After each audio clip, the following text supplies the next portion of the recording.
இந்த வருஷம் ஸ்டார்டிங்கில் வந்து என்னென்ன எதிர்பார்க்கலாம் ஏஐலங்கிறப்ப ஒரு டாபிக் ஒன்று கவர் பண்ணியிருப்பேன். அதாவது லாங் டேர்ம் மெமரி. நீங்கள் என்னென்ன அந்த ஏஐ ஜெனரேட்டிவ் ஏஐட்ட பேசுகிறீங்களோ அதெல்லாம் எல்லா கான்வர்சேஷனும் அது மெமரியில் வச்சுக்குவோம் அப்படின்னு சொன்னோம்.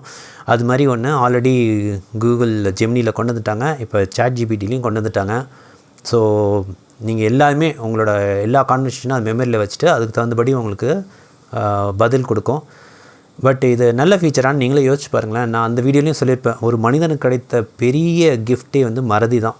ஓகே, அவன் எல்லாத்தையும் ஞாபகம் வச்சுருந்தா அது கஷ்டம்தான். அதே மாதிரி இங்கே எனக்கு என்ன குழப்பம்னா, இப்போ நம்ம ஒரு அக்கௌண்ட் வச்சுருக்கோம். அந்த அக்கௌண்ட்டில் வேறத்தவங்க வந்து யூஸ் பண்ணி ஏதாச்சும் சேட் பண்ணிட்டு போயிடறாங்க.